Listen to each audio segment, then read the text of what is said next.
Friday காலையிலே குட்டீஸ் 2 பேரும் ட்ரெடிஷ்னல் ட்ரெஸ் போட்டு சூப்பரா ரெடி ஆயிட்டு இருந்தாங்க. ஏன்னா இன்னைக்கு 2 பேர்த்து ஸ்கூல்லையுமே பொங்கல் செலிப்ரேஷன் இருக்கு. அடுத்த 5 டேஸ் பொங்கல் ஹாலிடே ஸ்டார்ட் ஆக போகுது. ஸோ அதனால 2 பேர்த்துக்குமே டபுள் சந்தோஷம் தாங்க. நம்மளாம் படிக்கிறப்போ இந்த மாதிரி ஃபெஸ்டிவல் செலிப்ரேஷன் எதுக்குமே வச்சதில்லை. ஆனால் இப்போ இருக்கிற குட்டீஸ்க்கு எல்லா ஃபெஸ்டிவலுக்குமே ஒரு செலிப்ரேஷன் வச்சு அதுக்கு கலர் ட்ரெஸ் போட்டு சொல்லிடுறாங்க. இப்போ இருக்க குட்டீஸ் எல்லாமே செம லக்கி தான். பார்த்தாவே நமக்கே லைட்டாக பொறாமையாக தான் இருக்கு. இருந்தாலும் நம்ம குட்டீஸ் தானே என்ஜாய் பண்ணிட்டுன்னு சூப்பராக ரெடி பண்ணி அனுப்பிச்சாச்சுங்க.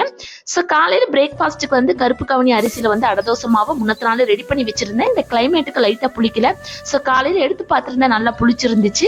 இதனோட ரெசிபி 1 கப் வீதம் பச்சை பயிறு, கருப்பு சுண்டல், பச்சை பட்டாணி, பாசிப்பருப்பு, 1 டம்ளர் கருப்பு கவுனி அரிசி, 1/2 டம்ளர் புழுங்கல் அரிசி, கொஞ்சமா வெந்தயம், கருப்புளுந்து 3/4 டம்ளர். ஸோ இது எல்லாத்தையுமே ஓவர் நைட் ஊற வச்சு நல்லா நைஸா அரைச்சி ஊத்துனா சூப்பரான ஹெல்த்தியான அடதோசை ரெடி ஆயாச்சுங்க. இதுக்கு பெஸ்ட் காம்பினேஷன் தேங்காய் சட்னி தான்.